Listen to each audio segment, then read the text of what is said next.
alhamdulillah orang ini yang awalnya tanaman hutan, tanaman leweng, tapi karena memang potensinya semakin kesini semakin menarik dan ternyata banyak bermanfaat dan dimanfaatkan oleh banyak orang, utamanya di ekspor juga, itu bernilai ekonomi sangat tinggi. Dari Kementan pun ternyata mulai melirik juga, artinya memang komunitas porang ini selain tanaman ternyata bisa dibudidayakan juga. Itu berpeluang potensi ekspor yang sangat tinggi untuk tanaman porang.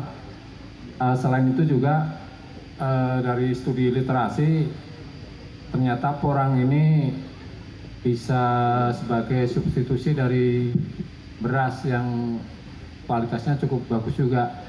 Dari hasil literasi yang kita dapat, porang itu kandungan gulanya sangat rendah, karbohidratnya juga kecil juga, artinya untuk antisipasi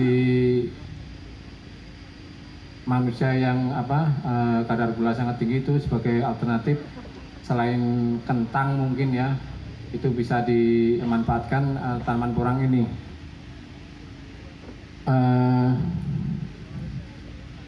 Ini untuk peluang ekspor yang di luar negeri, ternyata ada yang membutuhkan sangat tinggi, pertama di Jepang, Cina, Taiwan, Korea, maupun tepung uminya digunakan sebagai bahan baku kosmetik, obat, hingga bahan baku makanan. Nah, ini sejarah tanaman porang. Ternyata sejak zaman dulu kala, sejak zaman Perang Dunia II, ternyata sudah banyak diekspor ke beberapa negara seperti tadi Jepang, Taiwan, Singapura, maupun Korsel. Itu untuk bahan baku industri dan pangan tentunya. Ternyata orang luar negeri lebih memahami tentang porang ini. Ternyata kita yang sehari-hari ternyata banyak, yang mulai akhir-akhir inilah kita lebih fokus. Ini dengan optimisme yang tinggi karena hampir semua di sini rekan-rekan milenial semua yang notabene mungkin awalnya itu berkebun itu atau ngebun itu kurang menarik. Dengan potensi yang ada ini, insya Allah kita dari sisi pemerintahan sangat optimis.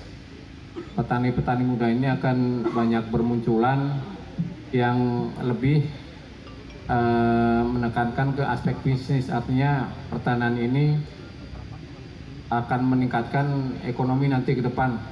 Memang di era pandemi sekarang ini, di semua sektor hampir semua pertumbuhan ekonominya minus. Secara statistik ternyata hanya pertanian saja yang surplus.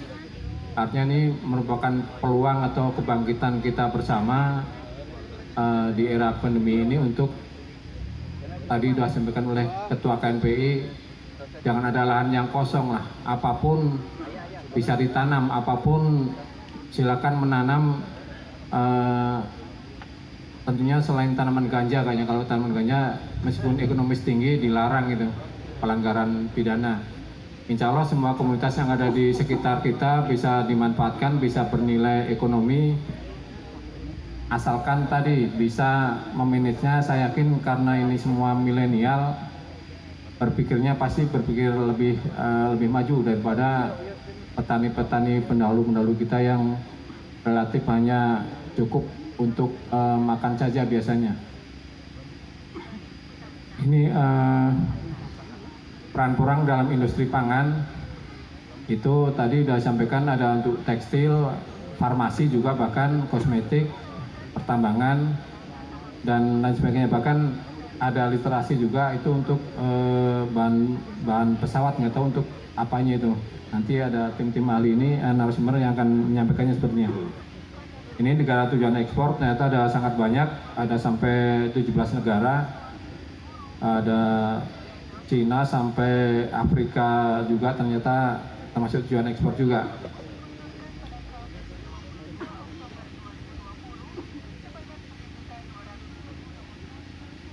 Nah ini ada sedikit rada teknis. Bagaimana ciri tanaman porang siap panen? Porang dipanen itu saat tanaman telah memasuki fase dormansi yang ditandai dengan layunya daun. Tanaman porang, masa dormansi umumnya bisa dicirikan sekitar bulan-bulan April ataupun Juli. Beberapa waktu yang lalu saya sempat kedatangan Pak Kapolsek Ciamis itu menanyakan dan nanam porang udah di semai mungkin ya, tapi nggak tumbuh-tumbuh. Saya bilang masa dormansinya memang sangat panjang. Lalu sempat ini juga Pak Kapolsek Ciamis itu sempat apa namanya seperti patah semangat sebenarnya gitu ya, karena memang kekurang pahaman ini. Memang masa dormansi porang ini sangat panjang. Tadi saat-saat seperti ini sebenarnya sudah mulai bertumbuh tunas kalau awal musim hujan. Dan pemanen umbi sebaiknya dilakukan untuk umbi dengan minimal 1 kg.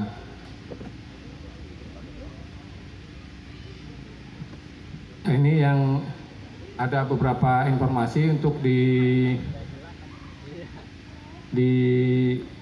sentra pengolahan porang yang ada di Indonesia. Ini ada beberapa tempat sentra pengolahannya. Pertama di Pasuruan, Madiun, Wonogiri, Bandung, serta Maros.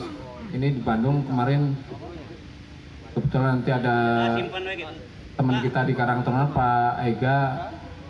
Beliau sebenarnya pernah di pabrik itu ya Pak Ega ya, pabrik porang ya, pengolahan porang ya. Nanti insya Allah untuk untuk produksi porang di kita insya Allah bisa berkolaborasi dengan Pak Ega dan kawan-kawan nanti. Itu insya Allah untuk pemasaran sepertinya tidak bermasalah sepertinya.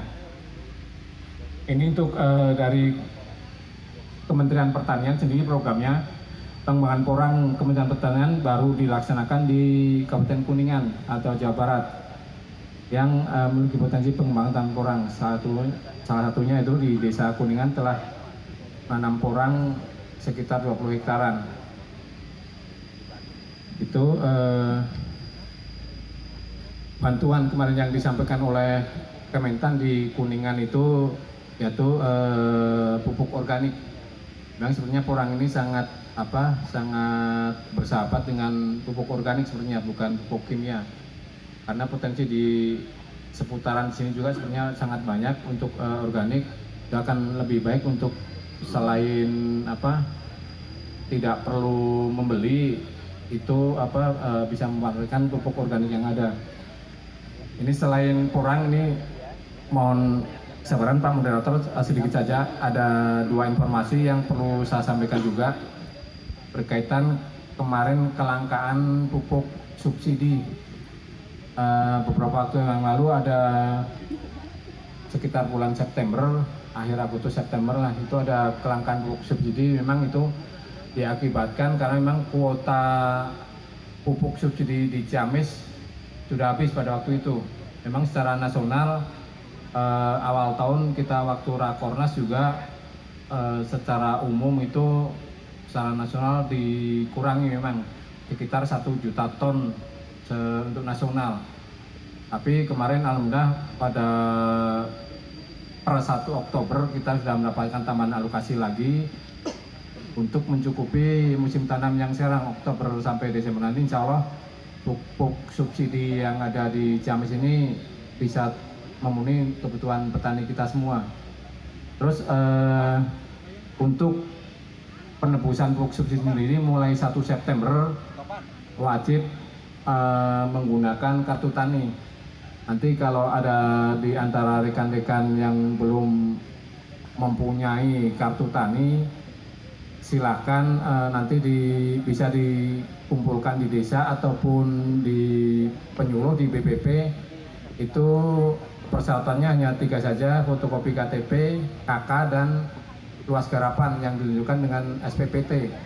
Insya Allah nanti kalau datanya lengkap, nanti setelah data lengkap kita setorkan ke Bank Mandiri, karena memang ini pelaksananya Bank Mandiri, kartu tani ini nanti akan diproses di Bank Mandiri sampai ke Jakarta. Kalau datanya clear and clean, insya Allah sekitar 1 mingguan sampai 2 minggu selesai itu kartu taninya. Itu untuk kartu tani. Terus ada satu lagi asuransi usaha tani padi.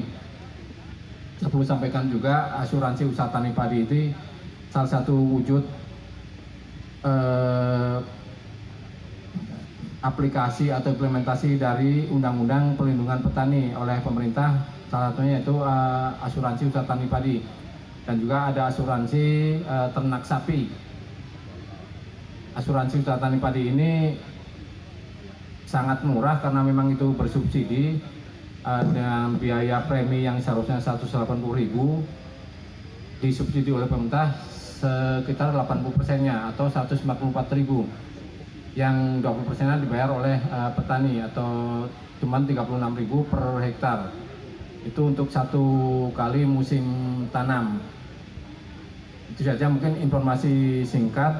Mudah-mudahan nanti dalam ngawangkon, kalau ngawangkon tuh tadi saya tanya, mohon maaf teman-teman karena saya aslinya dari Jawa, tadi sempat saya nanyain ngawangkon tuh apa, ternyata ngobrol-ngobrol diskusi gitu ya. Artinya nanti akan lebih berkembang di waktu diskusi nanti. Terima kasih. Waalaikumsalam warahmatullahi wabarakatuh.